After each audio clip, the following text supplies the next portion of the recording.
এই জীবন শেষ নয়। আপনার আশেপাশের কত বন্ধু বান্ধব, কত আত্মীয় স্বজন ছিল, মৃত্যুবরণ করেছে। আপনিও নিজে বিশ্বাস করেন আমাকে একদিন মরতে হবে, কিন্তু আপনার চালচলন এমন কেন? আপনার চলাফেরা এমন কেন? আপনি সবসময় মানুষকে কষ্ট দিয়ে চলেন কেন? এগুলোর তো হিসাব দেওয়া লাগবে। আপনার লেনদেন হালাল করেন, আপনি হারাম পথে কেন উপার্জন করছেন? আর হারাম পথে উপার্জন করে আপনি এক সপ্তাহ পর আপনি জুমার সালাত আদায় করতে এসেছেন। বলেন এই জুমার সালাত নিয়ে আপনি কি করবেন? বলেন তো। আজকে ফজরের কয় রাকাত ফরজ ছিল? 2 রাকাত না? ফজরের 2 রাকাত ফরজ সালাত ছিল। এবার জুমার 2 রাকাত সালাত না ফরজ? এবার বলেন তো, ফজরের 2 রাকাত আর জুমার 2 রাকাত ফজিলতের দিক থেকে কোনো পার্থক্য আছে?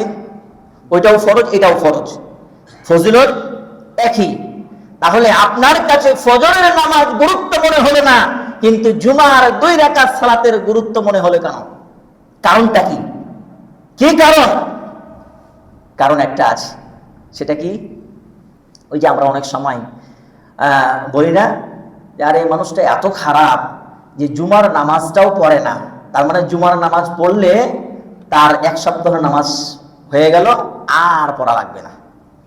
এই জন্য আমরা কি করি, জুমার সালাতটা অন্তত পক্ষে হলেও আমরা শত ব্যস্ততা থাকলেও আমরা জুমার 2 রাকাত সালাত আদায় করতে আসি, আর সারা সপ্তাহ কোনো খোঁজ খবর থাকে না।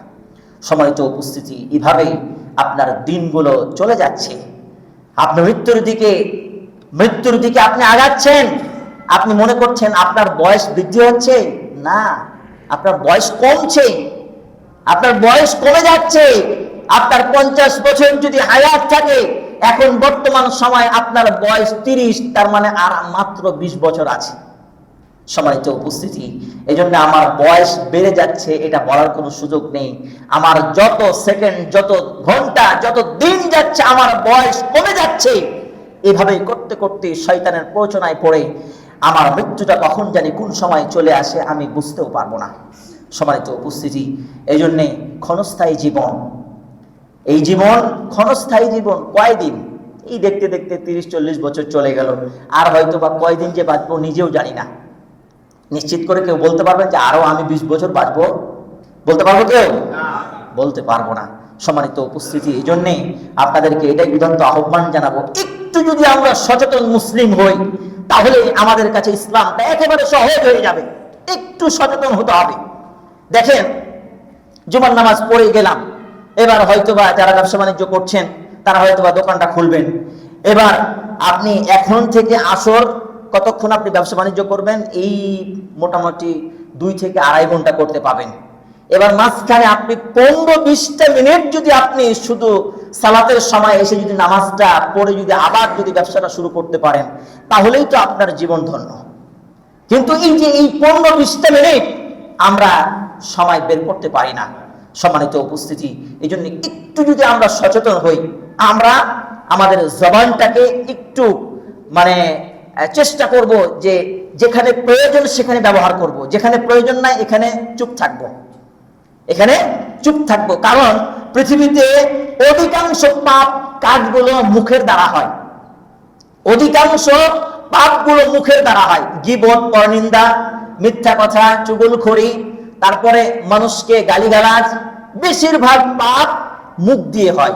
অতএব রাসূল সাল্লাল্লাহু আলাইহি ওয়াসাল্লাম বলছেন, 2টা জিনিস যদি আমাকে জিম্মা কেউ দিতে পারে, তাহলে তার জন্য পরকালীন জীবনে জান্নাতে নিয়ে যাওয়ার জন্য আমি জিম্মাদার হয়ে যাব।